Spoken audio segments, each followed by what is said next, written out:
FRL's Sprint Sunday. We took a week break last week to account for some football, but we are back and ready and raring to go. To help me along the way around Outlon Park is a Retro Ghost. How are you, buddy? Very well, thank you, buddy. So we did have a break week last week, but unfortunately it wasn't worth the break because obviously we got absolutely battered in the final. But more to positive news, we've returned with the Super Sprint Sunday Mega Grid. Now what is round 2 as Laguna Seca is we push to the end of the calendar and say round 2 Outlon Park Mega Grid. Some fantastic names racing tonight. So we do have 30 drivers, 29 drivers currently in the lobby. So good split between the silver and the pro drivers. So yeah, first ones out are the silver. We picked up Mulnix, who's just come over the Deers Leap and is going to head down towards Old Hall corner. And he runs quite wide over the bit of the Rumpel, takes a slight kink around Denton's, and then downhill braking into Cascades. And off he goes, this long sweeping bend towards the island bend, and he's going to brake. Round the island bend he goes, as flat as you can manage it, and then braking into what is a quite banked corner of the Shell Oils corner, turn 5, and back up hill again, heading towards the Britain chicane. Quite high curbs here, so you make sure not to bounce your car, but he does well there, only dabbing a wheel onto it. Up the hill, he's going to have a bit of traffic ahead of him, but I think they'll do just fine getting out of the way. Brakes heavy into here and comes through his lops. Only kicking up a little bit of dust. The tyre barrier does seem to be maintained just for the moment. And through Knickerbrook. And kicking up Clay up the hill. Turn 14 has no name, but he's going to kink left through Druid's corner. And down the ups and downs of as we've got Kunalakis in the wall there. Not a great way to start the evening. And round Lodge corner, uphill he goes, up through the Deers Leap, and is going to start us off with a very respectful 1 minute 35. So that's what they've all got to go and chase. Following just shortly behind that is Rogers, is very colourful BMW. Oh, he's just starting his lap. We'll see if we can pick somebody who is coming towards the end. Number 41. That's Mormix again, number 41. So all the drivers just warming up, chilling out. So the cars are blue when they're on their outlaps, and so when they're grey, they're on a push. Oh, we just picked up Kravek in car number 248, just heading towards Deer Leap. They're having a bit of a massive slide there. Just about keeps all 4 tyres on the tarmac. Bit of dirt, but nothing to worry about. We have Richlings in the Mustang, the second driver to set a lap, 8/10 down from Mulnix. So we're in a bit of a moment there. Yeah, they're just picking up Kravik, who is on their lap. Just finishing off sector 1 now. Here's the downhill curb of the island bend. Not quite sure what's going on with Korkamalakis in the car 444, but he's on the side of the track. He does seem to be moving, whether it's a bit of a technical difficulty or not, but he does seem to be moving. Number 48 coming towards the line. We've just missed him. Where'd he go? Number P3. P3. There's Farinas.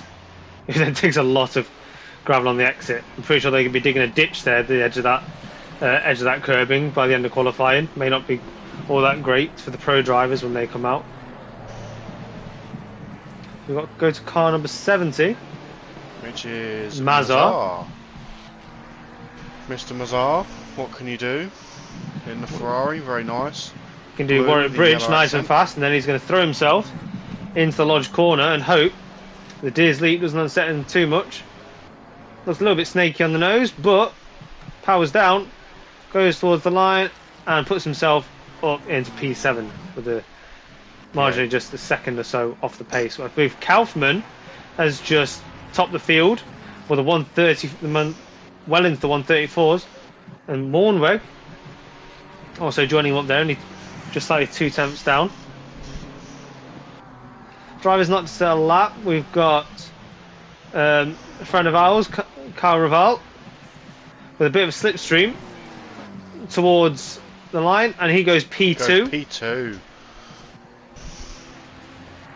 Are we hoping for better than Am that? I right in thinking there's an error here? Kaufman's in a different class, I believe. Is that a pro driver that set a lap during silver qualifying? He has, yes. So one to flag for any admins watching. There you go. Kaufman has been out and has set a lap for his session. If someone would like to get some instructions to him or to me so I can pass them on. 5-1-2. Where are you? Mr. Rogers. In what looks like almost a professionally made livery there. Goes P4. About 4-4-2. Morneveg. Up the Deer's Leap. The green blending in with the forest. Up the Deer's Leap. Over the line. Doesn't improve his time for the time being. Kaufman coming around again. Followed by the 70 of Mazar, who has not improved again. What about 2-4-2 of Naisbit? There might have been a bit of a technical error there or miscommunication. So Kaufman wasn't supposed to set a lap, so because he's now set a lap, he will start from the pit lane for both races now. Yeah. Thank you, Mr. Undead. We had noticed. We're on the ball. So we go to number 41, who's the driver furthest round on their lap. Quite easy sections here. So I'm going to just bring you up to date with what's going on in the championship. So in Tier 2, last time out, around the Nordschleife, we had Tabbers heading the field, followed by Ajit Hanley and Kyle Raval, who's currently sat in provisional P1 in the class. Luke Richings, Andrew Eden, Stu Rogers, Mornveg, who's right up there as well with Ravel. Then Mornveg, Lil Holt and Gareth Harvey fell out the top 10. Antonis Korkumlakis, P11, then followed by Graf. One of our admins, Gedman, Fitterer, Genrich, Coppins, Farinas, Anthony Hunt, Gordon Brown, Mazar, Naisbit, and Kravik. Those down from P14 did not receive any points for last race, either through non-starts or by DNFs, as the Nordschleife is just that tough. It's an absolute reason why they call it the Green Hell. Because I think I probably spent more time in the pits than I did actually racing around it when we attempted it for Taco Tuesday. Mr. Raval coming around again. He is very close to that pro driver time, but he doesn't need to concern himself too much with that. He does have quite a gap over the field at the moment, about half a second. So well done to him. 36 and 28 crossing the line. 36 being Coppins, who currently finds himself at the bottom end of the silver tier. There's Tabbers, who's currently leading this championship ahead of him, hoping for maybe a tow, maybe show him. He's never corrected me, Undead. Reville, I'm assuming you're going to correct me too. And we're going 4-4-4, Kurkov Malakis.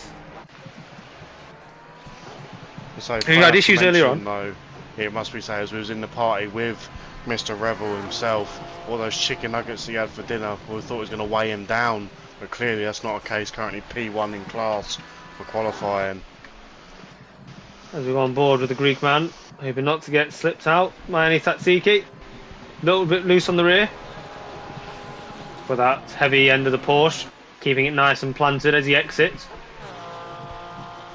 They should be getting close to the end of the session for the silver driver soon, so I think car 242 just slipped in, whether car 77 will get in there as well. Grafe, I think he just about slipped in to make a lap.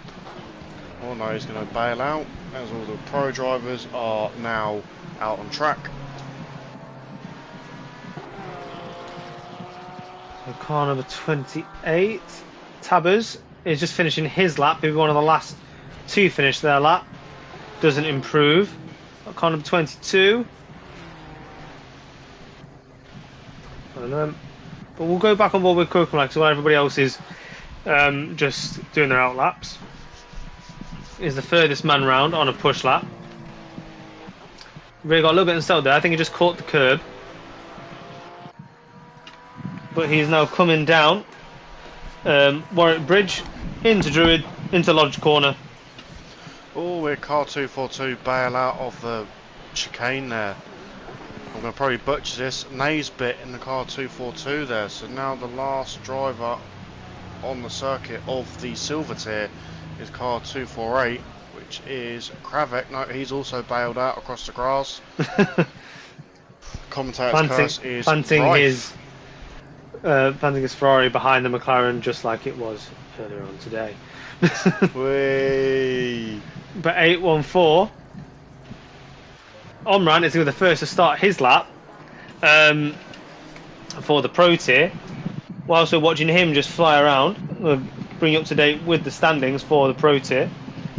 So last time out, winner of the Nordschleife, Julian Urlach, led Luke Prentice and Daniel Lyles on the podium, followed by Morgan Grace, Jack Prentice, Rasmus Omran, Joshua Kaufman, Couters, Mitrov Kanin and Bailey round out P10.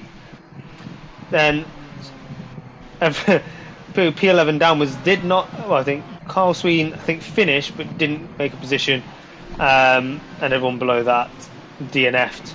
Like I said, the green hell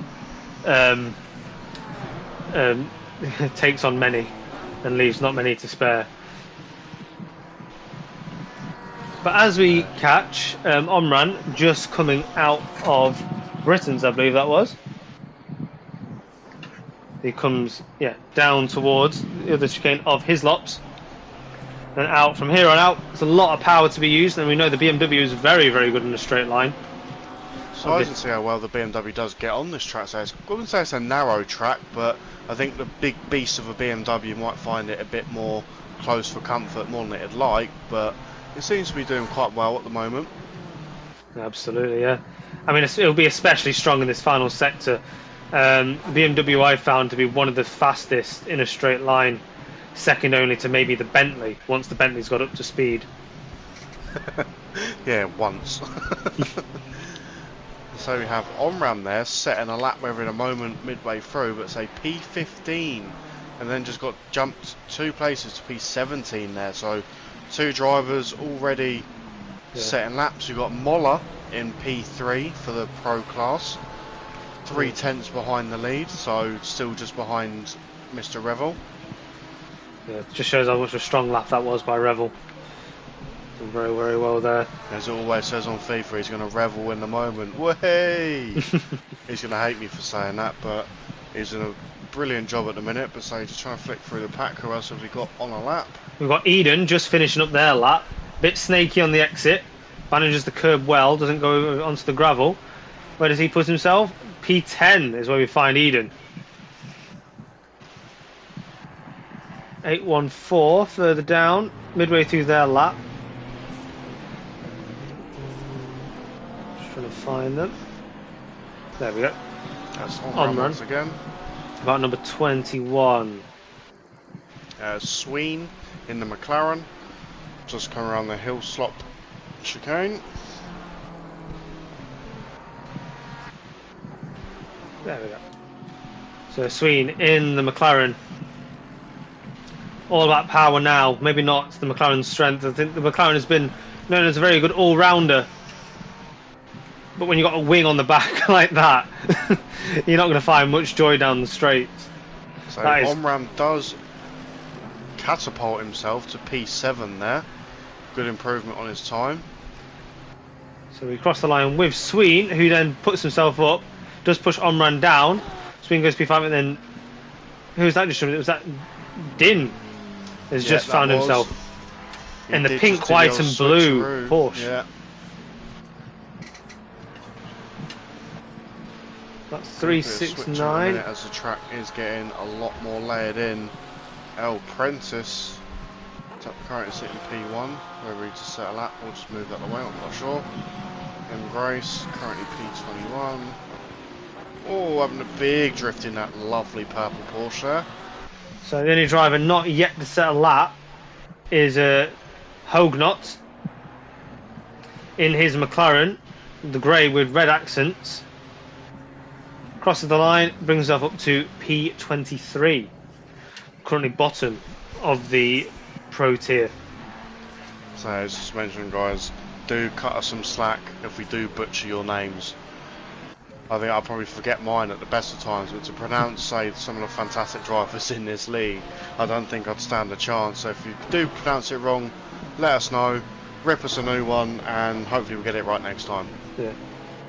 We do take well curated criticism in our DMs. It has to be good though and funny.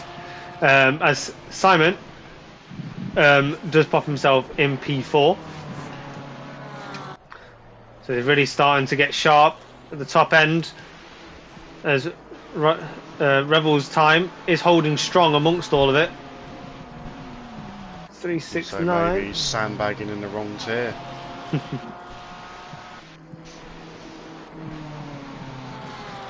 Thank you, Missile Dog Shaft. We very much need it. It's a tight, twisty track. My track map I'm referencing off is upside down compared to the one on the screen, so I'm trying my best. 884. Where are you? There we go. So Eden just about to cross the line. And start a lap because he was blue, or not grey. Like 945.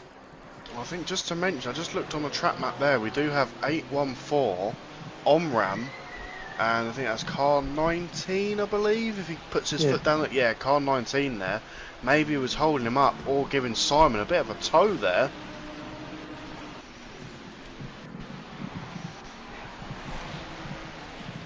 It's quite nice to see a bit of variation of cars in this race tonight as well, rather than the usual households. But they've got a good mix of a Mercedes, a McLarens, a couple of Porsches, good BMWs, and obviously the Ferraris.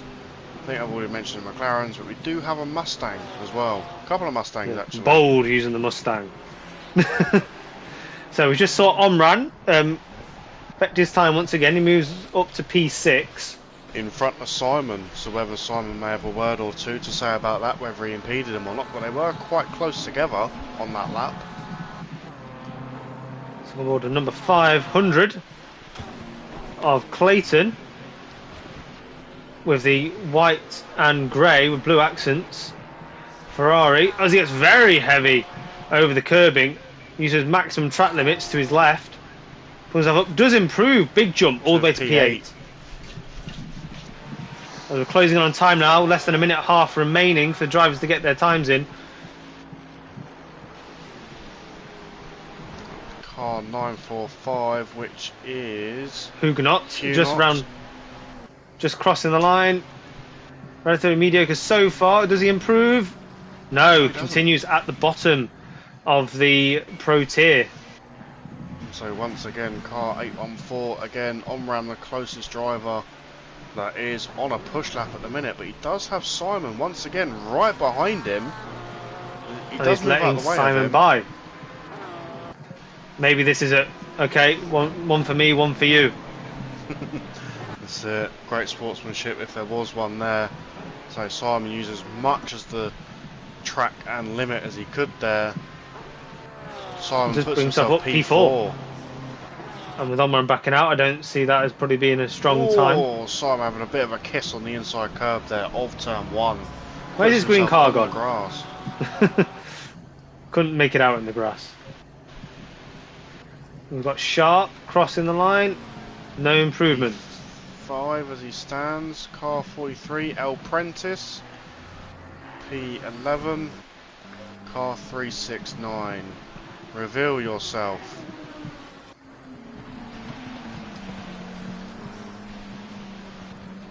P69 is Antinori. Antinori? Yeah, we'll go Antinori, yeah. Now, what's the story, Antinori? Where would you like to go?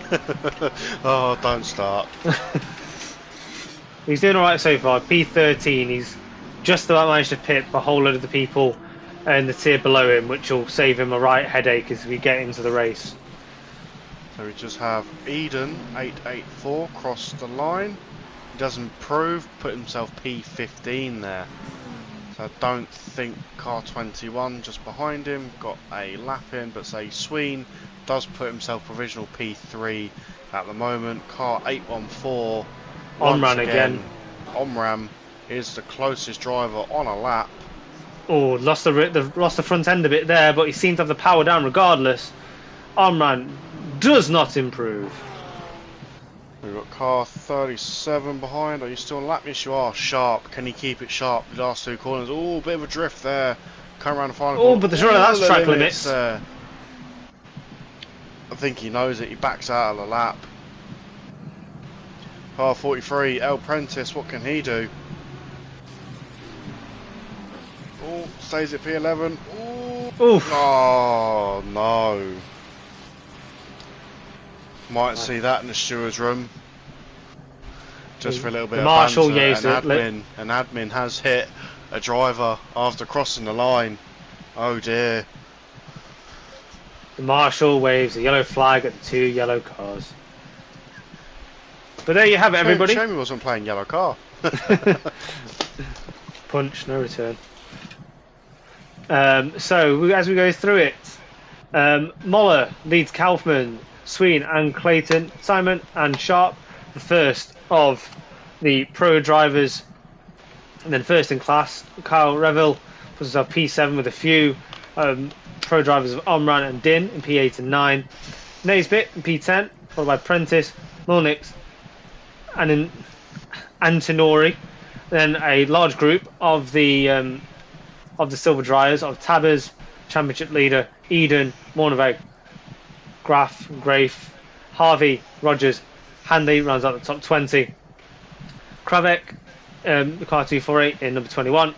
The lowest of the pro drivers, Grace and Huguenot in P22 and 23, followed by Farinas, Grenrich, Richings, Mazar, Coppins, and man who seems to be plagued with the troubles in that session, Gokamlakis, unfortunately well off the pace. But as we wait to go over into the first of the two sprint sessions, we have a 20-minute race followed by a 40-minute race around this track of 17 corners, even though some of them you probably question as corners. So we were having this discussion in the pre-comms party, wasn't we? Say whether it classes it as a turn or a kink or a turn. It's like as the famous argument of Imola turn 1. Is it turn 1 or is the kink turn 1? It all comes down to the track designers, because it changes all the way around the world. What's a kink to you is a straight to me. What goes left must go right.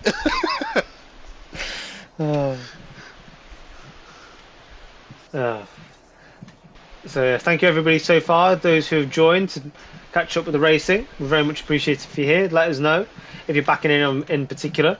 If you have any predictions, good or bad or ugly, we'd like to hear them all. As I always like to say, who's going to win it, who's going to spin it, and obviously, more importantly, who's going to bin it? Let us know. As we now do. Lined up on the grid. So for those of you who are not familiar with endurance racing, we are going to have one parade lap. The cars will go into single file. And then towards the end of that, they'll rejoin back into double file. They'll have to meet a certain restricted speed. And then when they get green lights, they'll be allowed to put their foot down and race for the full 20 minutes. No stops required. So it's all out racing. With nearly 30 cars on the grid, we should have a lot of action. He wasn't wrong. Carl just is in total missile dog shaft we have 29, so as I said, short of the 30. But Kyle really backing himself with his chicken nuggets. He thinks he's Usain Bolt. That's how Usain Bolt won in China all those years ago in the Olympics. As Didn't a trust the wise local man food. once said, chicken nuggets are like Kyle's family.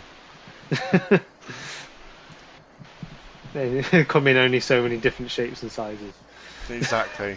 Life's like a box of chocolates. You never know which one you're going to get. But for Kyle, it's chicken nuggets.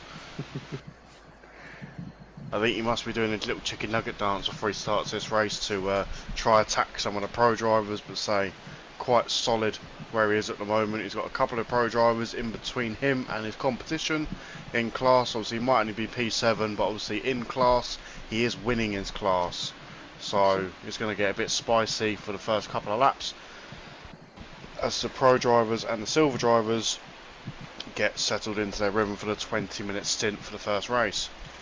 So one thing that was noted to the drivers on a stewarding basis was that we've had a few requirements for drivers to be a bit more respectful in between tiers. The drivers have been given the instruction that you are to race each and every person equally. There is no need to give way or to fight a particular tier any harder. You're all equals on the racetrack. If you're on a lower tier, you can let people by if you want, but that is completely your decision, who you fight and who you don't fight. Yeah, exactly. It's all a bit of good fun at the end of the day. It's, if you're on track in front of someone, prove it to them. I've got the skills to be here, so have you. Let's have a good bit of fun, as long as it's clean, fair, all that good stuff. That's all we ask. So if you are interested in joining the Discord, obviously to get in some of the fantastic tiers of racing, obviously some other motorsport games that the league hosts, so there will be an admin to drop you a message with the Discord link, say 5 seconds before we have our formation lap. And so as Missile Dogshaft does mention, I'm definitely feeling it. I think I just about turned my fan off about 10 minutes before the qualifying started. I'm already dripping before the formation laps even started. So one key thing to note there, one thing we maybe didn't mention enough in the build-up, Kaufman, who went out and set his qualifying in the wrong tier, obviously hasn't readied up due to the fact that he's been told to not retire his car, but set his car to the pit lane for his start as a punishment for going against the league rules and regulations, which is to only set your time in the allocated time for your tier. So I'm not sure what the game, if it will change the order around, or if Moller will have the track all to himself at the front. We'll find out around the final corner. It should adjust the order, but say, just to mention on the back of that Kaufman will have to start from the pit lane for both races. So not only just for race 1, but race 2 as well. Yeah. Small errors have big consequences in racing, whether that's for you or against you. But I can't help but notice, Retro, the one and only Mercedes on the track is on pole. Wonder what the significance of that is. The benefits of the Mercedes, which is, once it, like the BMW, like the Bentley, is an absolute beast in a straight line. I don't know, maybe we missed a memo somewhere, but say maybe have a bit of influence from Toto, maybe put a bit of influence on the server tonight. But if you want to go motor racing, obviously definitely Moller in the Mercedes, lovely looking car with a half and half black and yellow there, and say taking his formation lap in his stride. And so his competition Kaufman behind him, so now starts from the pits, and so now moves up the order. Sween moves up to P2, Clayton P3, Simon P4, Sharp P5. So it now puts some of the pro drivers a bit closer together than what they would have wanted, but say great for us because we can spectate it all and bring you some fantastic content. Now, this track is known for obviously being very tight, very narrow, very fast. Now, will this be a blessing in disguise for Kaufman, starting from the pit lane, avoiding potentially a lot of the first lap drama? Well, I'm saying if it's anything to go off from Taco Tuesday last week, I didn't make turn 1, so starting from the back in the pit lane might be a blessing for him. So if there is, heaven forbid, any carnage into turn 1 or the first couple of corners, he can just pick the pieces off. The track is still optimum weather, so obviously he can be pushing that little bit harder to salvage some of the damage, obviously, from setting that time in the wrong tier. So we do have Moller just coming around the second class corner, heading towards Deer Leap. I've noted that the game's not allowed Sween to come up alongside him, so he's got a clear run into this first turn. Green light. And we are away. Moller, as expected, gets a really clean getaway. Sween immediately having to go to defend. Simon coming up to the inside. Can he hold it in on Clayton? Clatters a little bit of curb. We've got Revel in the back having to go side by side. Yeah, a bit of contact there from the car before, but say nothing wrong with that. Rubbing is racing. The Sween closed in at all on Moller. He's pulled up close. This first braking zone will really be showing. So what sort of pace? Sorry, this is one of the unfortunate things about this game. It takes a little while for the timing screens to catch up. Oh, there's a big crash. Oh, Shell's oil corner. Cars all over the place.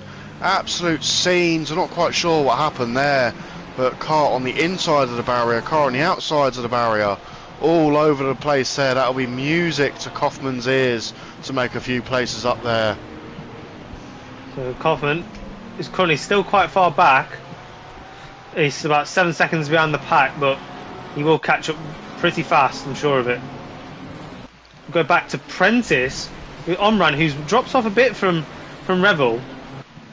Prentice in the yellow and black Lamborghini, using the sting of his bumblebee looking car to try and get past the man who probably did the most running qualifying of Omran.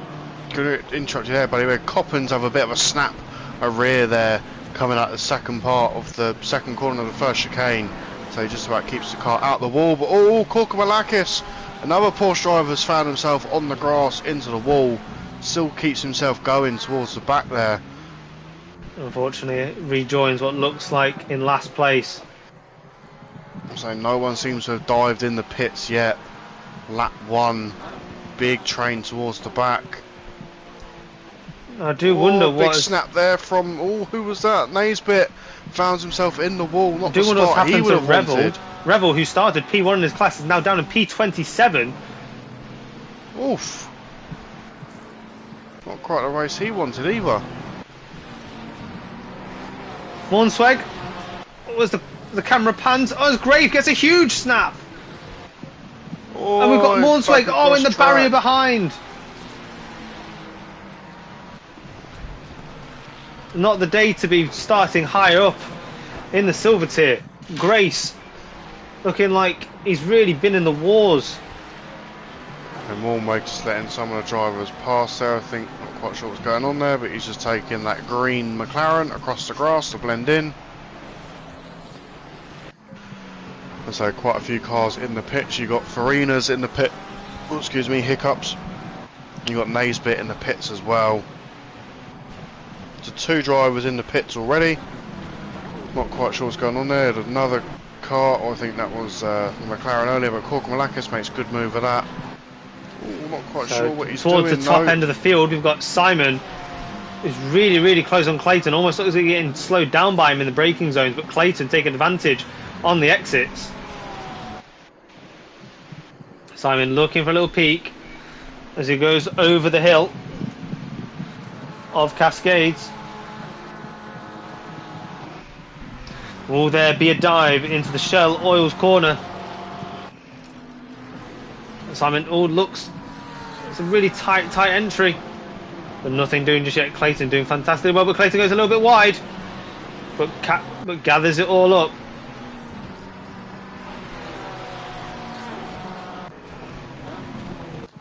So he just picked up the battle for P15 of Generich and Mazar there. So good little battle there, little bumper to bumper, nothing. Oh, and that was a car going right towards the apex. Oh, we've got a car facing the wrong way. Who was that? I think that might be Huguenot, I think. Car 104. That is Richlings in the Mustang. So first sector causing a lot of trouble for the cars now. Yeah, another car that's just exited the pits, car number 48. That was Farina's. Mornweg has just returned to the pits as well. So 3 drivers have already used the pits, even though they don't have to this race, obviously due to damage. So 15 minutes left of this session of the first sprint race. Yeah, Simon really not letting Clayton go. Simon really clattering his car around, feels really confident to let his car bounce around but still holds it.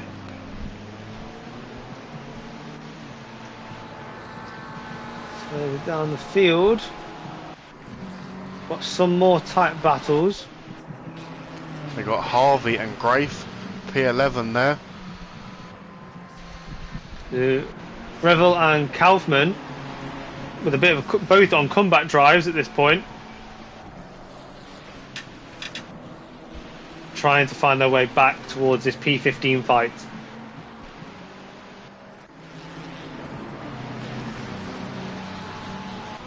Simon now dropping off a little bit on Clayton, but not much, only a few tenths.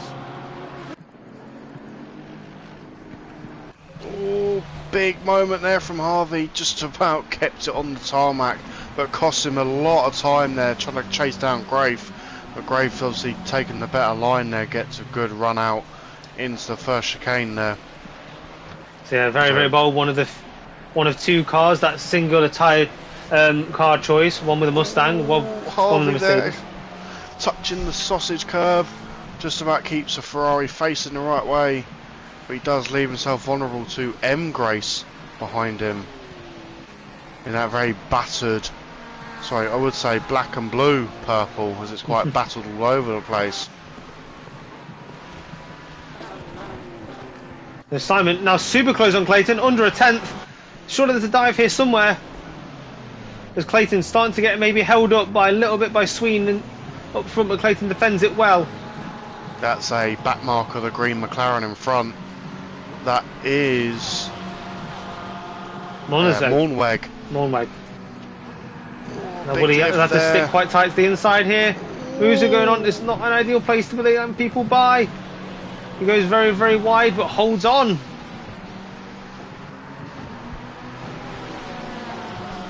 He's going to need to lure a little bit more Mornweg to let these... Oh, Simon. Oh, no. Oh, no. Oh, as now Clayton is off and round. The battle that was going on for so many laps has now come and ended in pain for Clayton. Simon, who's now side by side, once again with the back marker of Mornweg, on to defend from Omran. So that does now shoot Sharp onto the podium as it stands. Once the sector does update, Sharp did make full advantage of that between the back markers and obviously the front runners fighting for the P3 there. So I'm trying to keep up to date with Din behind Sharp as well in the pink Porsche in P4. He basically hugged the back of the McLaren there as they both made full advantage of Simon and Clayton coming together. So I'm just every now and again swapping back to Kaufman and Revel, who are chasing down an Antinary, who both these drivers displaced by the incident or just kicked me off somewhere then. Yeah, it did the same to me. I think Kaufman just returned. What happened to Kaufman there? He's just disappeared. I think Kaufman's been kicked from the service somehow. Yeah, that's unfortunate. So I think Revel's going to make full advantage of that. There's one less car he's now got to get out of the way. So now Prentice with Omran ahead. Lamborghini versus BMW. Prentice getting a great drive out of the chicane there. Omran sticking to the racing line. Uses the power of the BMW well to make him get himself to the corner first. Front? Simon electing to use the emergency runoff there. So car 19 drive through, as we just thought, using not the correct part of the circuit. Oh, and now he's sure completing the wall. Done what happened there, whether he lost the rear or intentional crash out, but that is one beat up Porsche. And he's still going to have to serve that drive through. P4, Din is still all over the back of Sharp.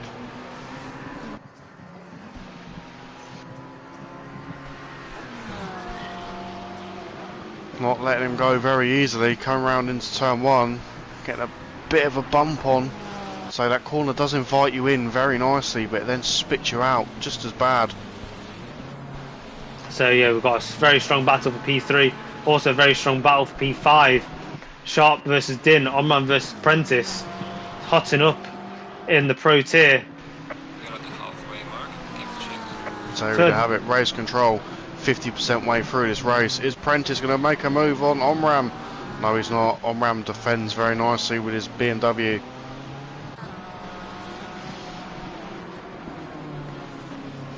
There's no missing that Lamborghini in your mirrors, is there?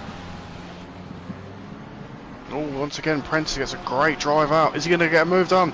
No, the BMW using that great speed there from the BMW. Now surely there's going to need to be a dive. He's going to need to get brave at some point. I feel if he's going to take this BMW, but maybe that's not the corner for it. Very easy to completely lose yourself on the brakes. Both having a big snap over the curb in there.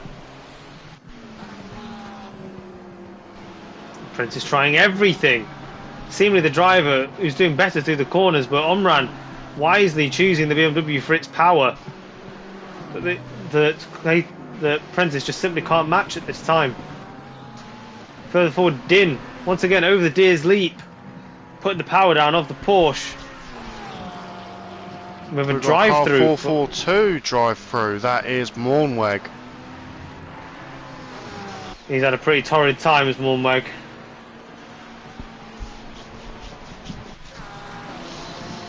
Oh, he's just caught Huguenot taking a lot of dust on the outside as he gets chased down by Harvey.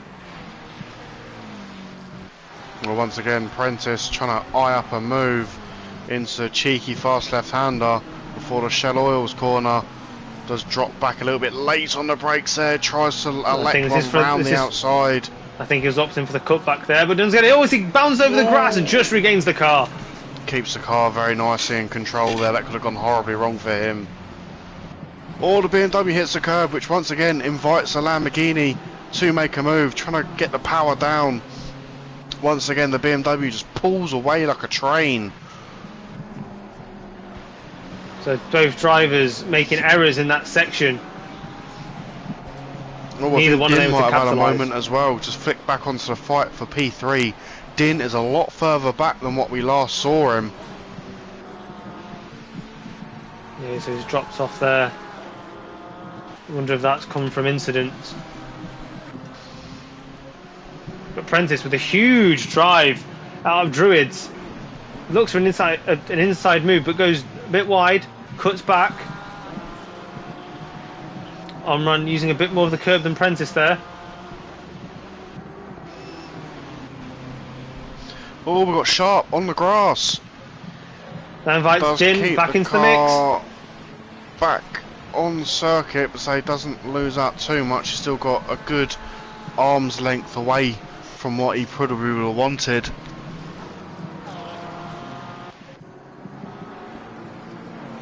So this battle carries on. Omran and Prentice have been the highlight of the field so far.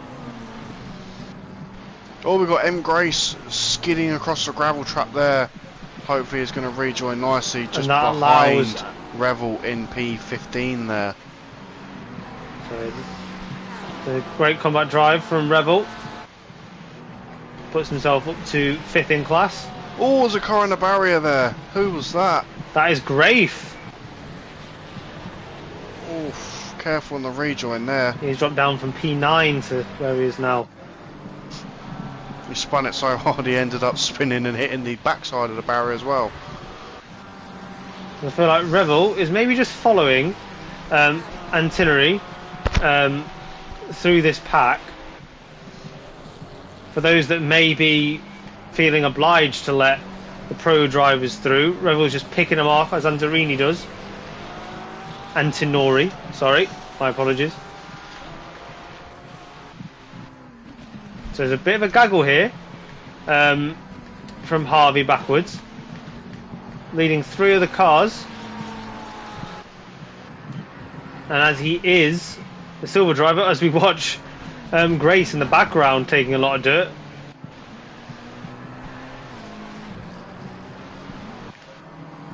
So we go forward.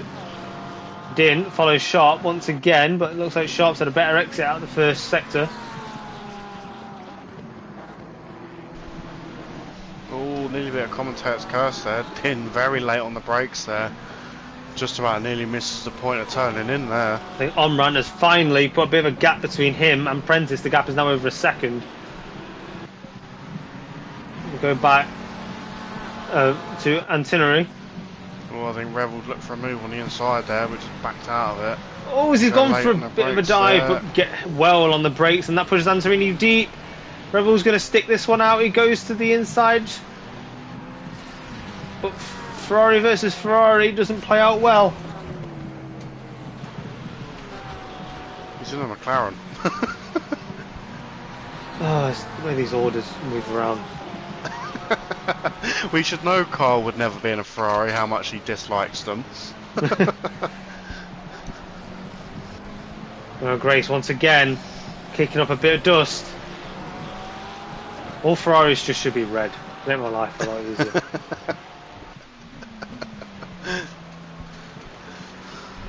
Further ahead, Harvey in the red Ferrari, getting caught by Antorini and Ittori. I'm sure we'll get corrected at some point. What's how it's spelt? Antinori. So Harvey looking quite sluggish. His car quite beaten up at this point. His car number 47 has to get heavy on the brakes and not run into the back of him. That bonnet looking like it's ready to flap up and cover the windscreen. Number 47. Oh, Harvey getting a big snap there. Oh, Rebel's on the grass there. Oh, just about gets out the way of Mazar there. Not sure what happened there from Revel, whether he lost the rear or got hit. We're not quite sure. But I'm sure we might see something like that in the audio there. Oh, there's a Ferrari going through the barrier there. That's Harvey. That's Harvey. It's possible to go through the barrier there. I thought you had to go around it. No, there is a small gap. You can get through, but further forward, Revel looks to take that place back from Mazar. Blue on blue. Fight carries on. Mazar goes a little deep on the exit. So just 2 minutes 30 seconds left of this stint for the race. Stint 1.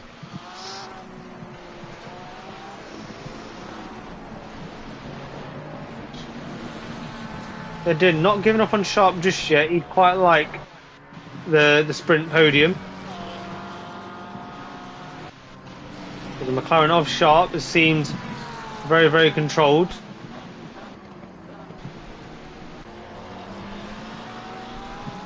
Oh, we do have the return of Kaufman.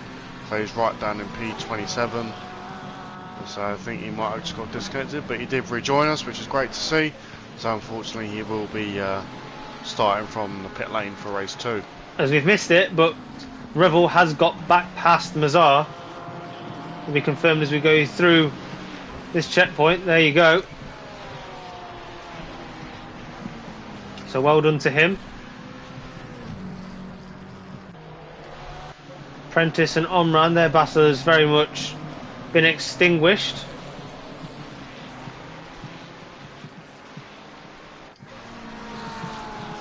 Most significant battle on track at the moment is still Din versus Sharp for the last spot on the podium position, on the podium steps.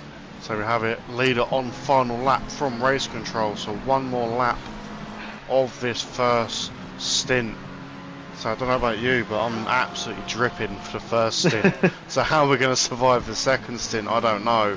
By one of these Din fans is chasing down Sharp. I don't think he's going to quite get a move done.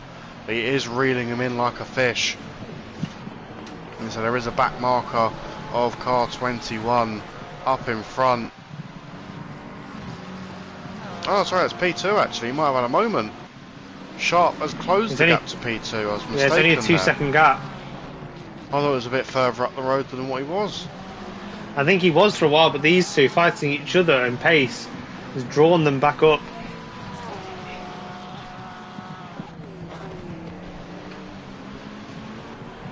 very calmly, seemingly wanting to settle this maybe in the feature race. You can just about make up P1 in the distance. Yeah, so you just had M. Grace in that very battered black and blue Porsche. So that was Clayton, I think, just caused the yellow flag. There he is, he's just recovering now. Not sure how many positions he's lost in that. Oh, Clayton getting a big snap there, trying to dive back towards the line there for the first chicane, trying to hold off Revel in a very battered Porsche. So there we are, have it.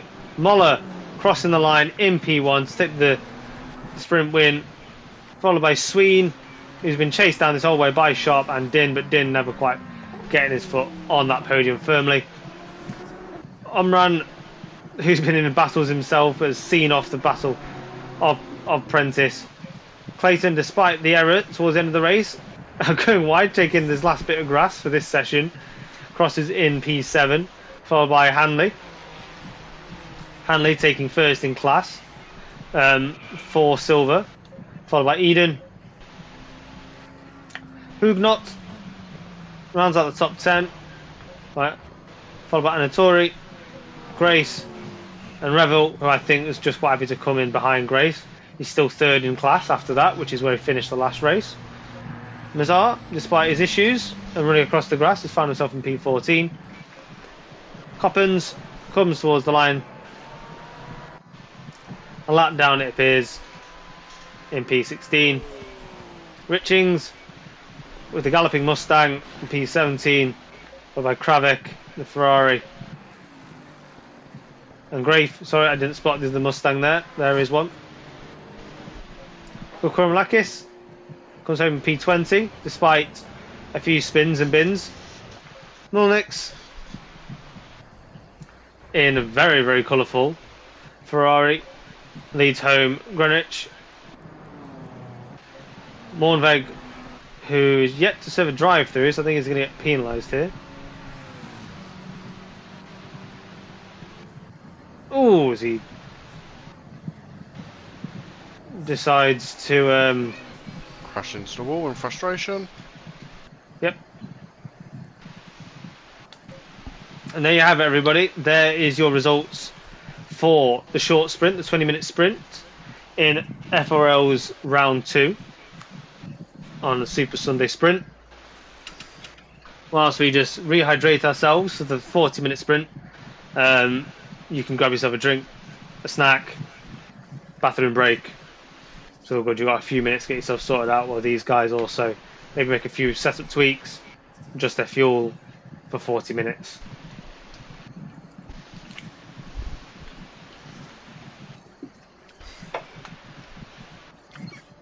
So yeah, I think Retro, that's kind of set the tone for I think what we've got yet to come.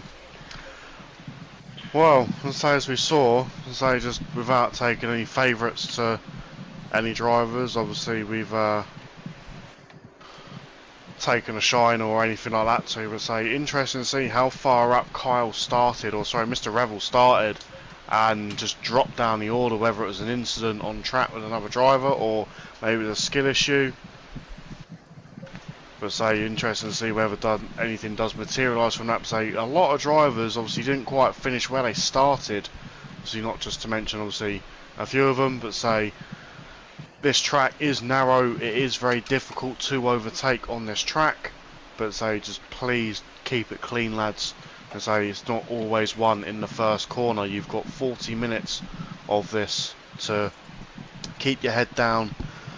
Your car on the tarmac towards the checker flag. Just please, just make sure you do think before you drive. And crucially, don't drink. Well, we need to because we're not driving, but off the sauce. I need something to cool me down. Nothing more refreshing. So the track is still reading as optimum, which the drivers will be very happy for. They can adjust their strategies in terms of tyre usage and fuel strategy to go all the way in the fastest possible time. Now, for those who aren't familiar with our format, the drivers will go back into the order that they qualified in the first qualifying. So where they finished in the sprint, in the first sprint, will not dictate the second sprint. They will go back to the qualifying positions. So a lot of the silver drivers, which qualified well, will have the opportunity once again to mix it with the pro drivers like Mr. Revel, like Naisbit, like Mulnix. All drivers did very well to get themselves in the mix. Will have another bite at the cherry. So it does look, Retro, like the track is darkening, which means I believe the track conditions will reduce, probably down to a green. I don't know, mate. It's still saying optimum, so just went to grab myself a drink whilst we were having a quick half time on the session. I've screwed the lid on too tight. I can't get it off. I can't even get myself a drink if I wanted one. Oh, there we go. I was about to send a league admin round. Strength for Mr. Revel. I was about to message a league admin that. Can someone please go and assist Retro? He needs a drink. He needs a drink. Is he done? Is he done? No, Retro. You will not have the drink. We are checking. We're checking. I was about to do more Kimi Räikkönen impressions, but he doesn't often taper his language. So The best thing about a cold drink is you can sit on it and it keeps you cold.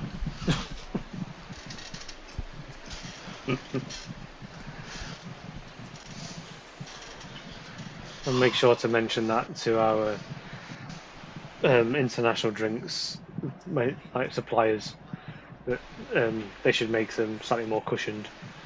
Yeah, they should. But fun fact though, if any of you are interested, you know, obviously the BMW version of a Mini Cooper, right? Or if any of you know what a Mini Cooper is, the exhaust tip of a Mini Cooper is from a Budweiser bottle. The same shape and size, because when they released the car, they forgot to design the exhaust, and they only had beer bottles because they were celebrating. So they designed the exhaust tip off a Budweiser bottle. 20 seconds.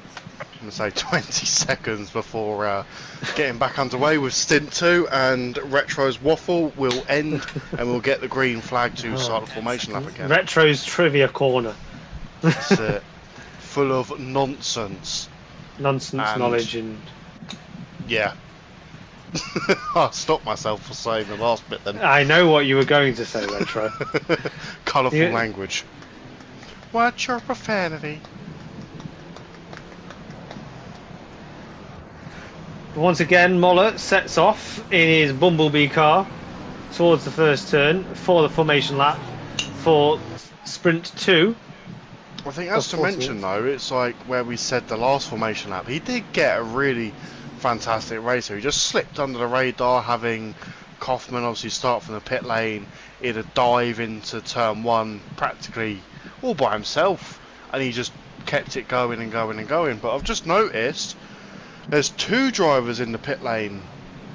You got Farinas in the pit lane, and Kaufman obviously starting from the pit lane for being a naughty boy and setting a qualifying lap in the wrong tier, so he was going to start from the pit lane anyway. But there's 2 drivers in the pit lane this stint.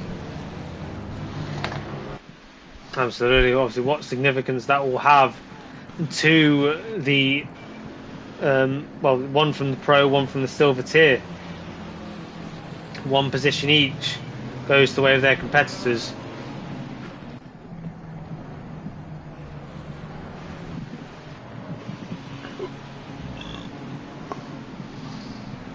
So yeah. I thought I'd move myself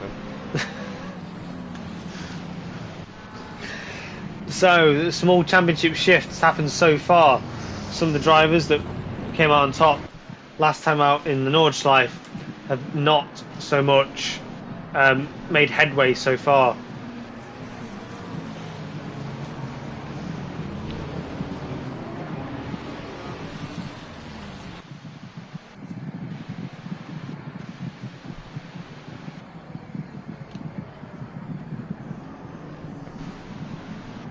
Like Prentice, who's currently P2 in the championship, down in P9, but did bring himself up during the race. But he'll be wanting to make as much damage on Orlik as possible.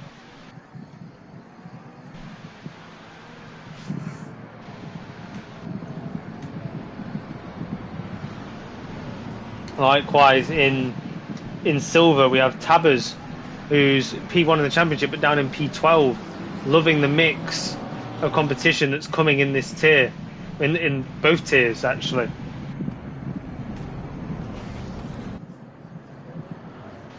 As we now do the slow creep towards the line, it does look this time, you know, Retro, like Sween has been allowed to draw up alongside Muller, which wasn't allowed in the last session. Or maybe he just put his foot down a bit more. You might want to be careful though, because that's a surefire way of getting yourself a drive through off the start. As Muller comes up to the line, we're going to get green lights. Green light, go. Now, off he goes.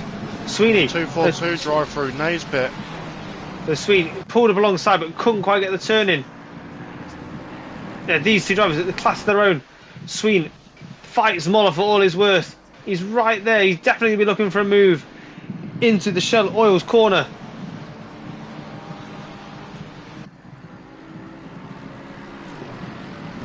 Yeah, we're heavily surprised if Sween doesn't throw one here. Look at the closing speed. Look what he's got. Oh, it doesn't quite go for it. Not just yet. Ooh, the sector times are all out of shape there. Just trying to flick through the pack to see what the score was. As we'll get all that sorted very, very shortly. What, Omran, who was in so much wars last time out. Yeah, I did to see Richlings in the Mustang with a bit of a moment towards the back there, but still seems to be going the right way. All seems a lot more controlled in this race as opposed to the last round. 477, Kaufman never left the pits, it seems. Maybe he's given up. Maybe he didn't realise there was a second race. So about commentators cursing, it's nice to see that Revel has managed to. Oh, it's Prentice, sorry, he's class. gone Prentice onto the grass trying to go around Revel. And Revel, trying to do a bit of a round the outside himself, shows his nose to the outside of Din, attempts to cut back, doesn't get it done. Omran on the grass ahead. Oh, Revel basically bum drafting Din. Doesn't get the move done just yet. But Din heavy over the curb. What can Revel do? That Porsche is shown to be good on acceleration, as is the construction of the Porsche. Further around, what, Clayton on Sharp. Sharp just who further behind, we've got Grace, Handley, and Harvey as well coming to that fast left-hander. Oh, we've got Grace on the grass. Oh, he's going to just about break in time before the barrier. Yeah, just about holds it together, but ahead, I believe that was Mulnix, who found himself kicking up some dust.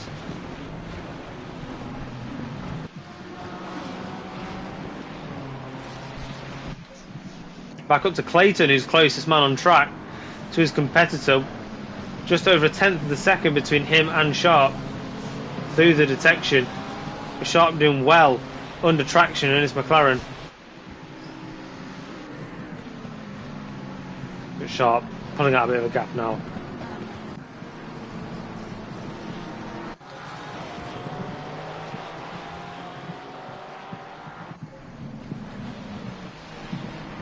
Kravek showing a lot of attention to the back of Rogers.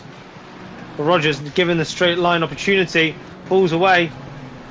Further inside there. Oh, Hornweg back, cuts his nose off there. Collide.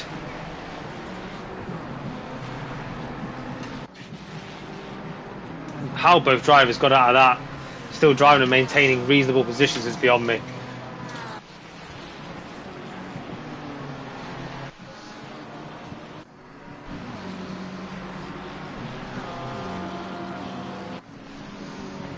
Just waiting for the sector times to update to see who's in a battle, who's going where. So Prentice has just taken the fastest lap of the session as it stands. I'll just quickly flick onto the timetable there just to see what the fastest lap is at the moment. Currently as it stands, a 1:35.0 is the fastest lap. He took all 3 fastest sectors there. Yeah, Prentice just finds himself in about 0.8 of clear air there, so not really a surprise comparison to what else is out there.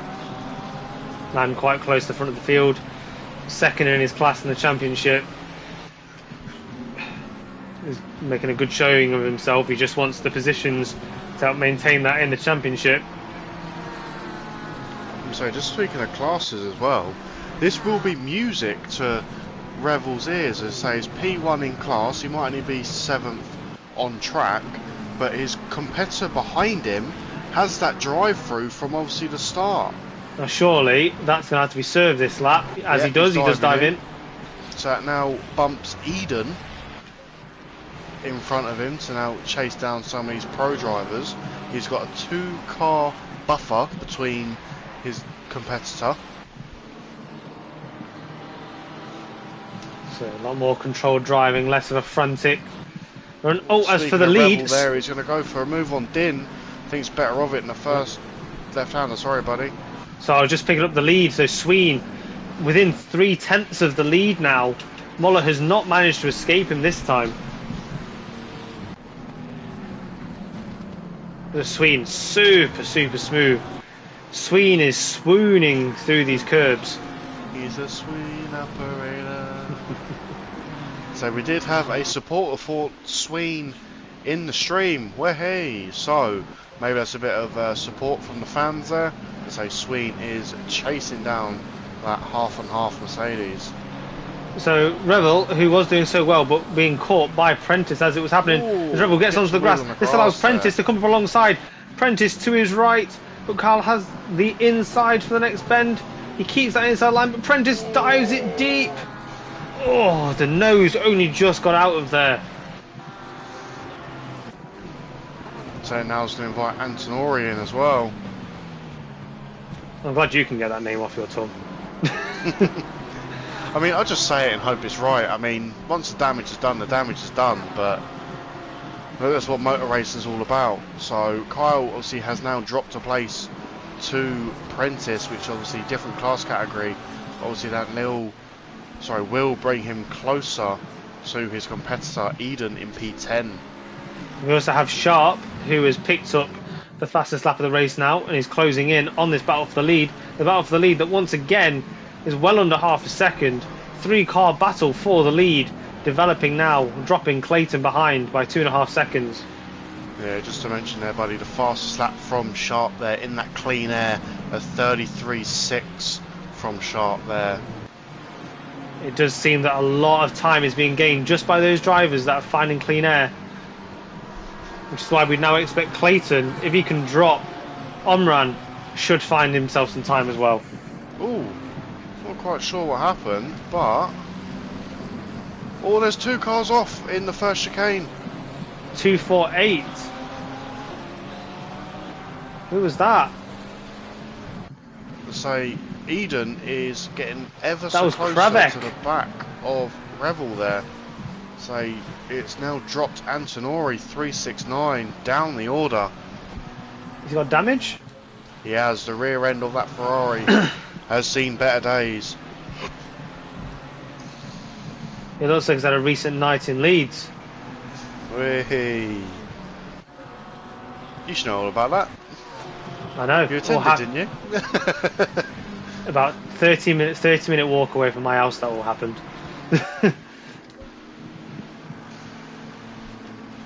The Sharp really showing his incentive. 30 minutes. We do have 31 minutes and 40 seconds left of this session.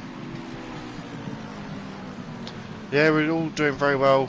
Pete, so not seen you in the stream before, but say welcome to the stream. Say we are doing our absolute best of commentating and not butchering people's names, but say bringing you some fantastic racing.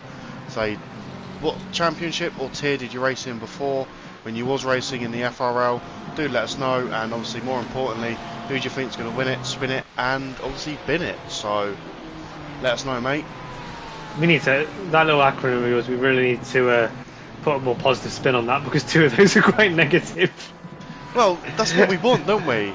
It's like... We want drama. Oh, sorry, as we ask for drama, Naisbit dips onto the grass and bounds around, manages to keep it going. Oh, and then Kurukumlakis ahead, cuts the chicane. It was all kicking off. We asked for drama, and there it comes. Kurukumlakis has now got the Mustang of Richings along to his left. Oh, the power of that Mustang just... reeled him in. It's like the saying goes though, some people only watch football for the 1,000 tackles. We only watch racing for the crashing. But we do have Naisbit all over the back of Kurukumlakis now. So 2 drivers that in the last few corners have both dabbled with the gravel. Oh, as they touch going through there, as it pushes Kurukumlakis wide, that allows Mormeg to come really faster behind. Mormeg dips to the inside of Kurukumlakis, and I think he's going to get this move done. He does. Kurukumlakis absolutely in the wars. There's Naisbit on the exit, goes a little bit wide, but I think he's going to keep that together. Mornsweg closing in. Mornweg. That is. Moller has now dropped P2 and P3. Tier 2 in Taco Tuesday. Me and Retro race there now. So if you look to rejoin, I'm sure you'll find us.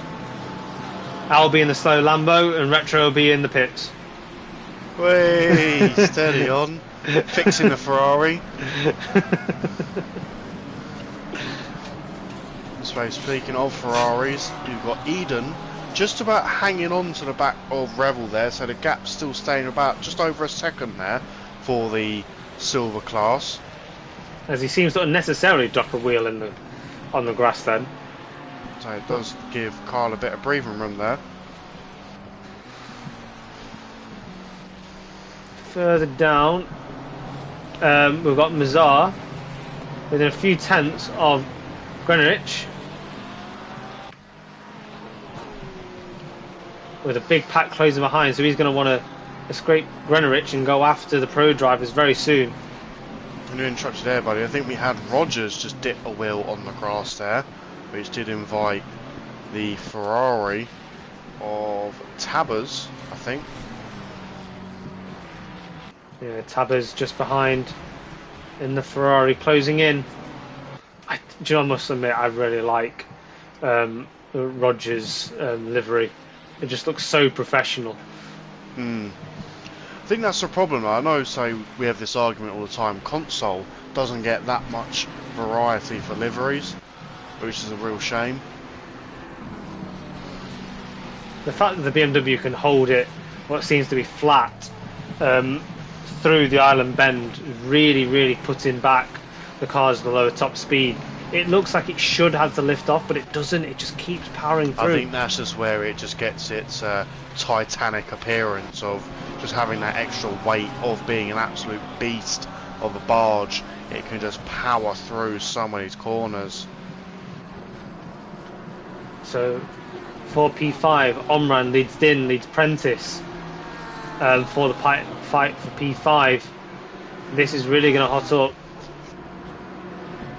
drivers that were battling in the initial sprint. As further ahead, Clayton exploring the sand once again.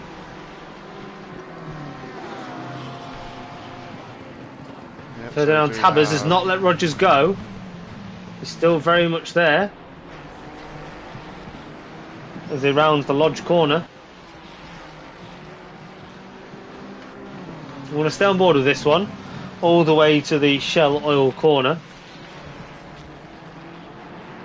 Tabbers getting a little bit snaky on the nose as he comes out of turn 1.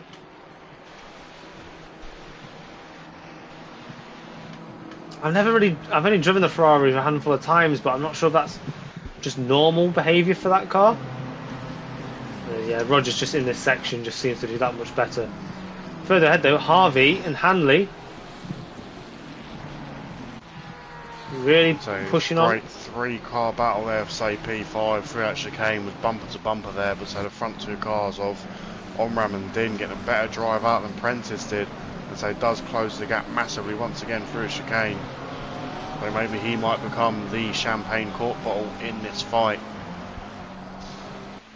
And so 26 minutes left of this race. So Moller, so once again has slipped away from Sharp.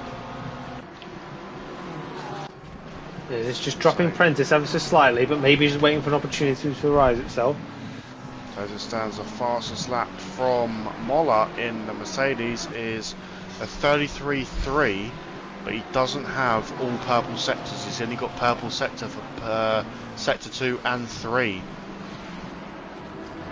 I'm sure he'll take it.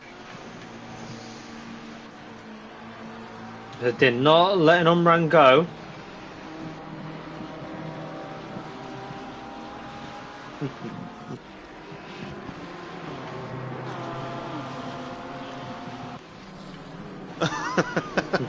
Yeah, there's always one, isn't there?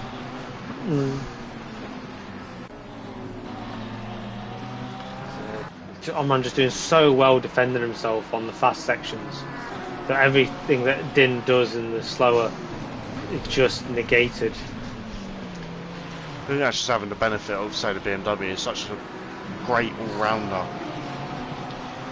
So just the presence that it has on track and just the absolute straight line speed is just a monster.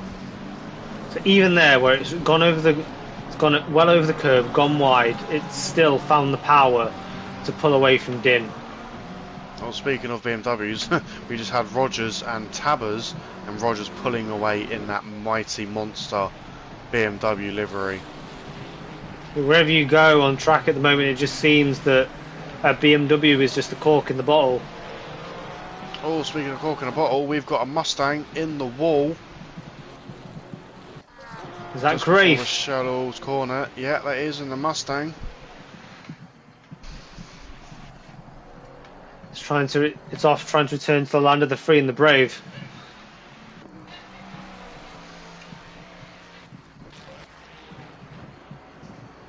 Harvey not quite as close to Handley as he was in previous laps.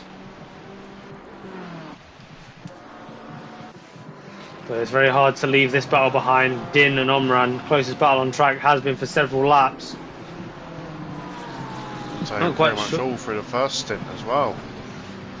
I'm not quite sure what's happened to Prentice. He was right with this battle and he just seems to be missing a few lines here, and it's letting Revel catch him back up. Revel maybe won't be too incentivised to take that position off him, especially not while he's got a 4.5 second gap behind him. Ooh, as we just heard the commentator cursed him there. He took a big chunk of that curb there and just about resettled the car without losing too much there.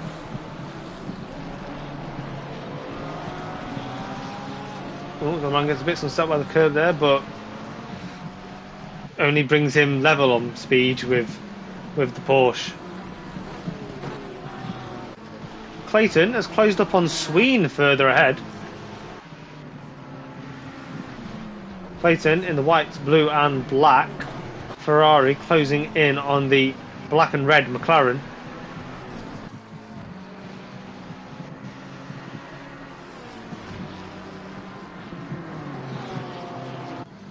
Now, if the 500 is anything to go by, he'll proclaim that he's going to take this position.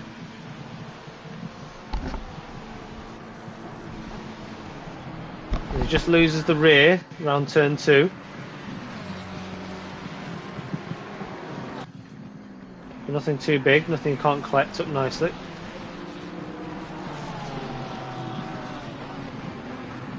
I do wonder if frustration is going to start to settle in from Din. He's held this sort of position just tucked underneath the rear wing of Omran for a long time now. He has to concentrate on every single one of his braking points to make sure it doesn't cause an incident. He's not been able to race freely in this position. And he's going to wonder, well, surely I just want a bit of free air. Speaking There of we go. Dean, he's off. Goes for the escape road and rejoins behind Prentice. No, behind Omran. Where'd Prentice go? Now, I do wonder if that's going to be a track cut for take the Din. normal route. So... I can only presume that's triggered a warning for Din. So he didn't really have to weave through there, did he? No. I mean, it was a bit harsh to Prentice there, as that's the most straightest escape road I've ever seen. I think he'll take it. He'll know that Din will be very cautious on track limits now.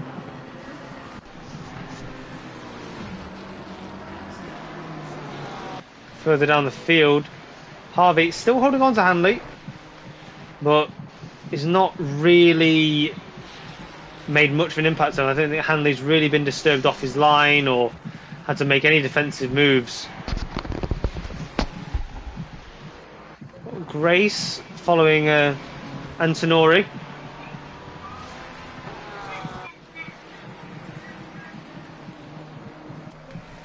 Grace still going round, but in last place.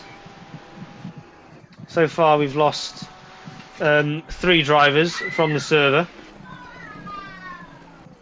So just to pick up a battle towards the back here, we've got Mornweg and Generich, P18 and P19 there, as coming round into Shell's oil corner.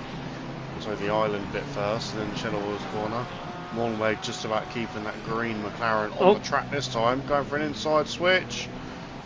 Yeah, Greenwood going quite wide, but finds the speed at the outside. Oh, I'm not sure there's a move to be made there. Takes a lot of curbing as he enters, but uses the ride height of the McLaren to climb over it.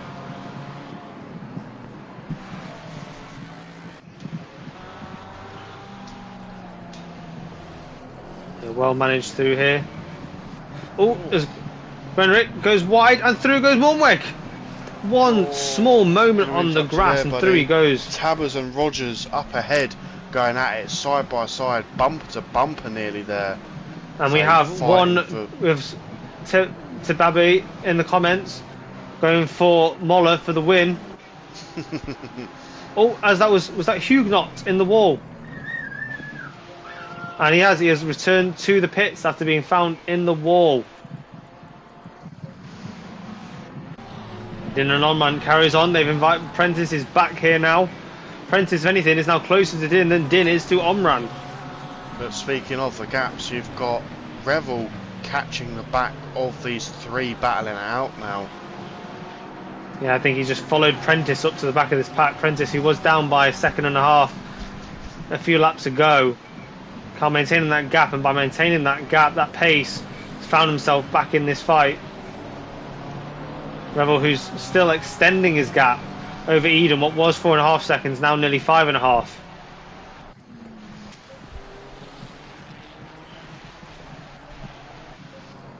Clayton half a second to Sween.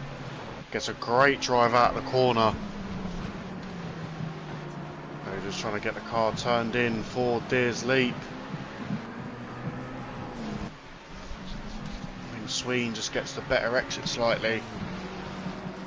Yeah, it looks like he really planned the final turn to get the best exit possible. He's going to have to be that precise through the whole time this battle's going on. As 133 picks up. That's Din. That's Din gets a drive through. Absolute disaster.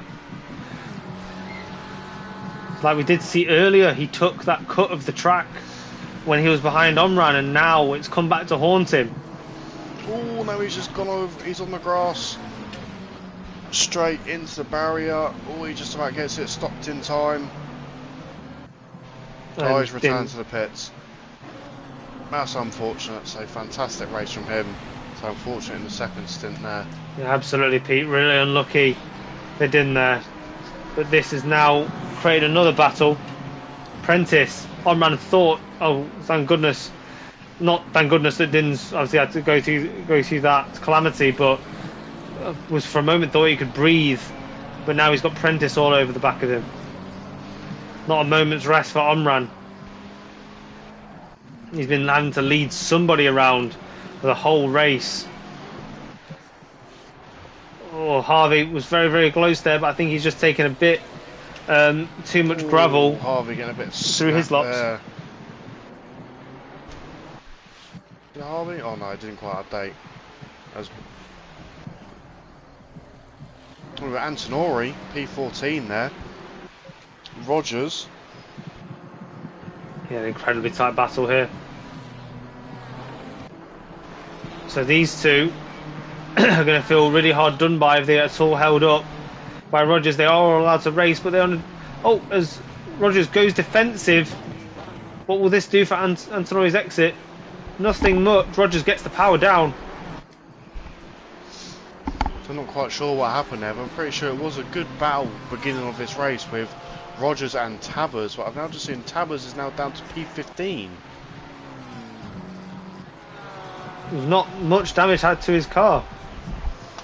Maybe he just let the faster drivers through, I'm not quite sure, but... Oh, as we finally have a move, Harvey and Handley. But Harvey goes too wide. Does not get the move done. They were side by side, but then the line he took just didn't reap any rewards for him. And now he's further back than he was entering into that sequence. I'm going to interrupt you there, buddy. Moller has dropped the hatchet. Sharp is P1. Oh my goodness. I did not see that. I was just flicking through the pack and I thought, hang on a minute, why is the Mercedes behind the McLaren? And that's given Sharp quite the lead as well. There was a decent gap between them. From Sween as well. Which now invites Clayton into the mix.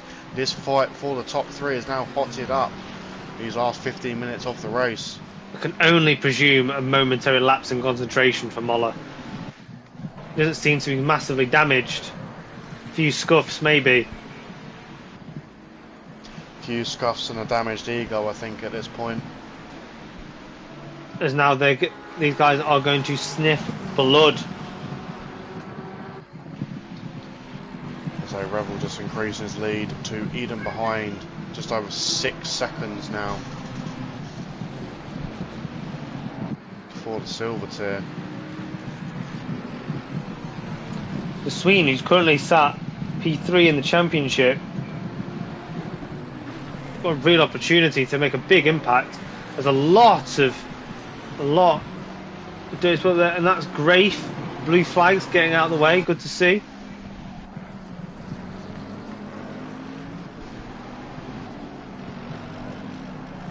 Yeah, Sharp just absolutely handed a huge advantage.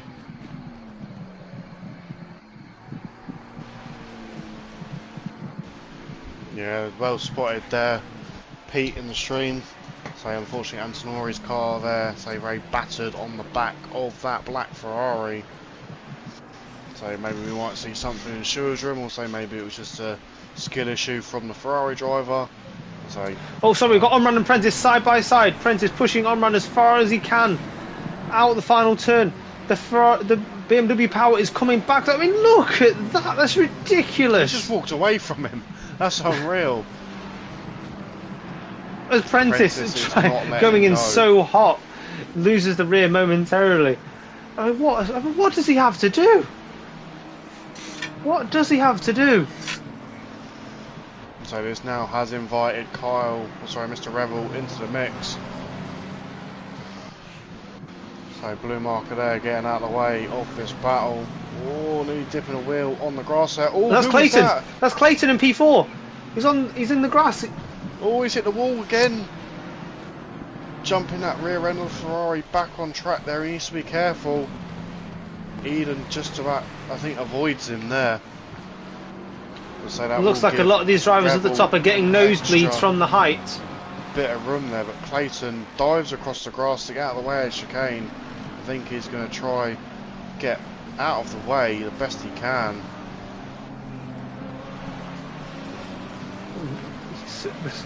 The grid seems to be suffering from a case of vertigo.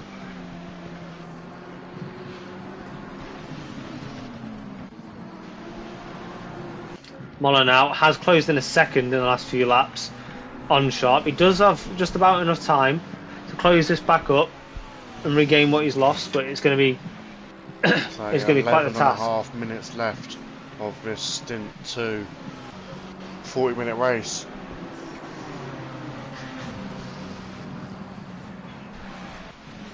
So whether he can do it, there's plenty of enough time to do it. Oh, Prentice quite wide. Revel sitting, waiting. He doesn't need to do anything with this. He has a huge gap behind him. Yeah, the pace that the guys in front are pulling him along with, he doesn't need to overtake. He's still pulling that gap to Eden behind him. Now, coming up here, Harvey and Handley are closing in on Clayton, who's very battered and bruised. Clayton holding P8, but that car does not quite look fit to be fighting. Class category here. So whether there's going to be a bit of class orders, whether he's going to try back out. Clayton backs out quite significantly, and he goes... I mean, it's a tough place to give. I think it is. I think naturally he went wide anyway, possibly because of damage or not. We can't quite see the front end of his car. From my point of view, he's just taken the emergency road in the chicane. So I think he's definitely just trying to nurse whatever he can out of this. I mean, there are big gaps further down the field. Does he think he can limp that home? As we have a car off in the background, not sure if you saw that retro. You can see a lot of dust up in the background. But Moller absolutely flying now. I think he's setting fastest lap after fastest lap in an attempt to try and catch Sharp. I think if he does catch Sharp and pass him, it would just simply... Since Apprentice now, just going to interrupt you there, buddy. So the man that doesn't need to overtake is going to start pushing these guys along. So Revel, who's got what was an 8, now a 13-second gap behind him, doesn't need to push at all, as Clayton does dive into the pits. Prentice shows a nose.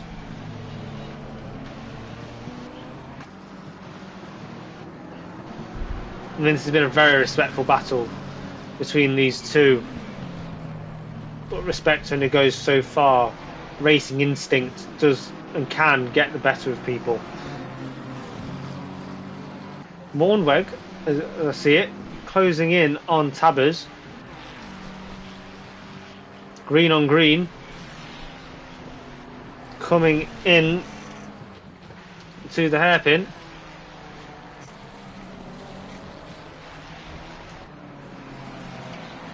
There's a blue flag car there for one of the Porsche drivers there. I see it was Coppins. Just going around Deersleep now, just letting some of the front drivers round. As Moller is trying to desperately chase down his lead. He's now only 2.7 behind Sharp. So just looking towards the back of the field, we do have M. Grace, who I think is quite far out of position due to incidents earlier on. He's chasing down Grenarich, almost threw one into the hairpin. But what the cars that have been plaguing this race the most, the BMWs, he's got one of those ahead of him. Porsche versus BMW has very much been the story of this race. Oh, speaking of BMW, we've got Grenarich all over the grass. Car 500, speed in the pit lane. Oh, never mind. Clayton has given up. So, and we've got Grace trying to round it around the outside of Grenarich. Oh, as Grenarich does side twitch towards the inside. Grace asks for some space, doesn't get it. As the Ferrari power just wins out once again.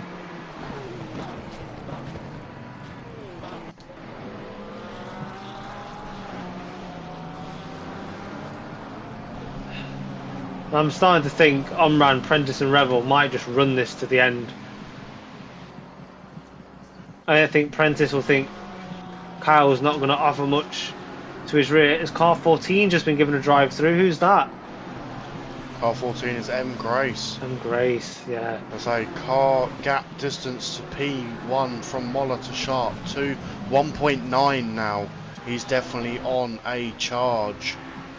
We've got a lapped car in between the front runners. The thing is, after that, there's really not much in terms of traffic that they'll catch before the end. No, so you got Farina's P21 at the minute, say in between the fight for P1. Farina's going to want to pass this over shortly. Always on the grass anyway, never mind. That's taken quite the detour there. And he's crashed, unfortunately.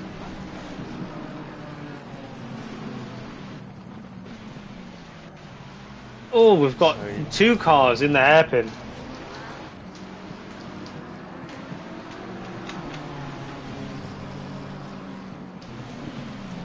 It was 1.9, now 1.8 at the top. I think it's closer than that. We'll get an update as we cross the sector time up Clay Hill. 1.4, it's game on. Got just under 6 minutes left to close this out. And Moller, who had the lead for so long, relinquished it through, I think, his own doing. It's coming back. And he has Sharp in his sights. Oh, he gets a bit snaky on his nose as he exits Lodge Corner. It did just flick through the pack and then just see Eden take quite a bit of curb through the chicane there, which obviously I don't think he's in a catch level anytime soon, but he's still got Handley 2.5 seconds behind him, so it's not over and out yet. Say Harvey also on the back of this fight of Handley, so just under a second behind him. Oh, Moller under a second to Sharp now, coming around the Shell Oils corner. He's got M. Grace in that lovely purple Porsche I could see before even flicking onto him in front, flicking up a big dust trail before the chicane. But say Moller needs to keep this tight and clean to get the move done to retake his lead. I do think Moller has got one of the fastest top line speed cars on the track, but one that can manage the curbs very well. I think that's the perfect combination for this track. It's proven so much in qualifying. In this race. He's been the class of the field for most of this race. He just has to get it over the line. He has to get the win, but he has to do it on track now. He can't just drive away. All those Mercedes performances we watched between 2014 and 2020, where the silver cars just flew off into the distance.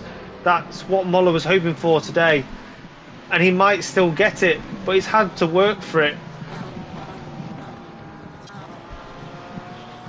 Oh, swings on the grass, swings on the grass. And he's round. Disaster. That must promote Omran and Prentice. That now puts Omram onto the podium. If Prentice can't get round him, he's all over the back of that BMW. Even more incentive for Prentice to get this by, to get his name up in lights, get some silverware. But we go back to Moller, who's just over half a second behind. How much longer can Sharp hold on to this? He's got 3 minutes to survive. A few defensive manoeuvres, keep it legal, and glory can be yours, Sharp. Black and yellow versus black and yellow cars, yeah. Black and yellow, black and yellow. Oh, that's it, we're getting copyrighted now. Well done.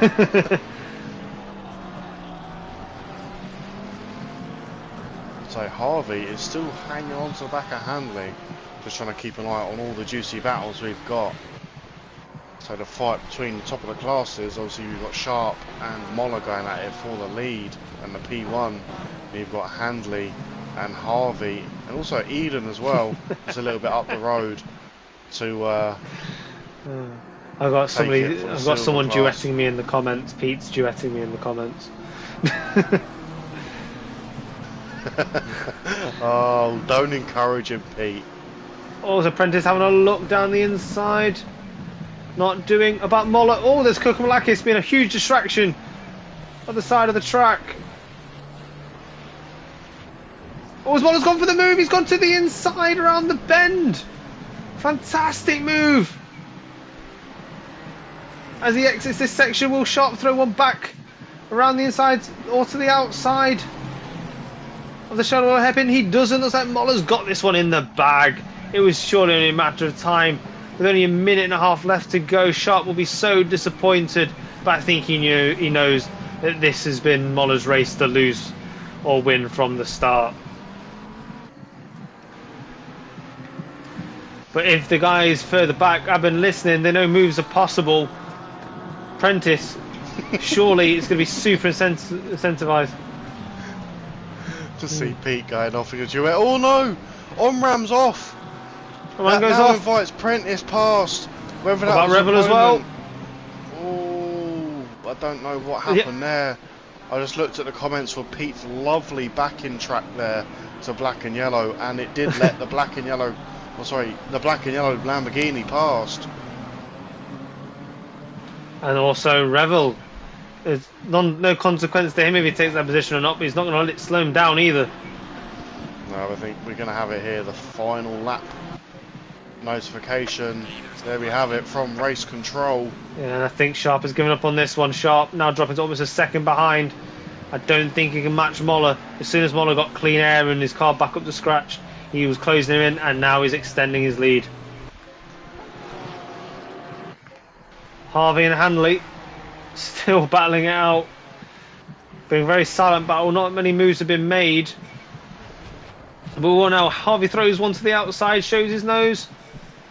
Gets run quite far out wide, but there's a lot of track there to use still.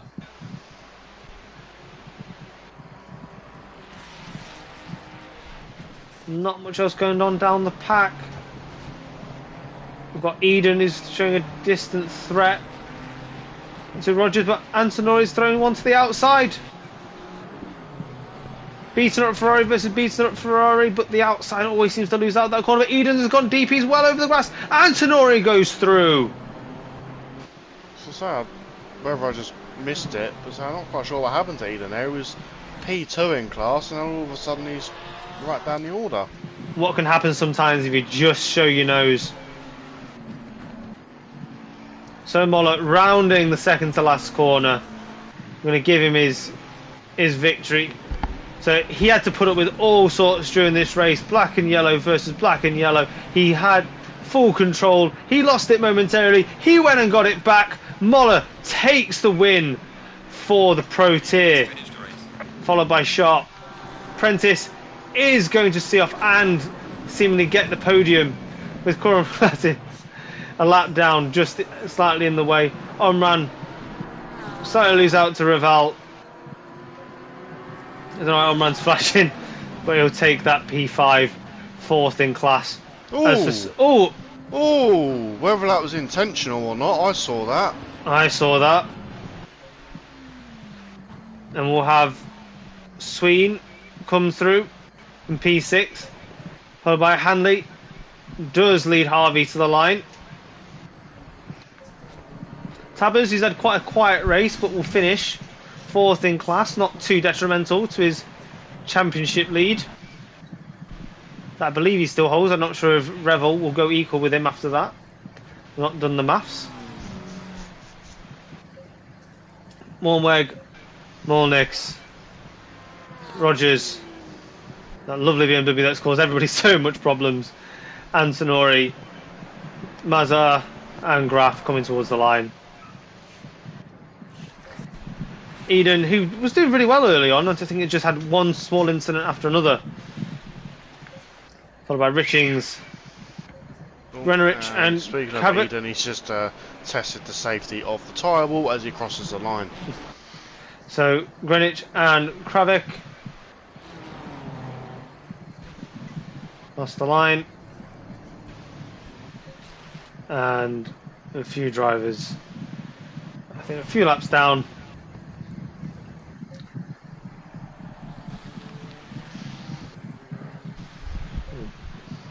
So Ronas crosses, tests the tyre wall.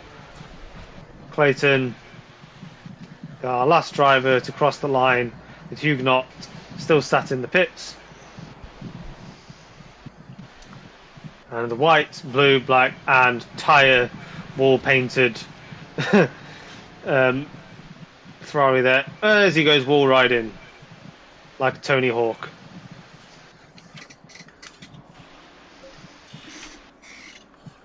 Well, there you have it, guys. I'll just run through the finishing positions.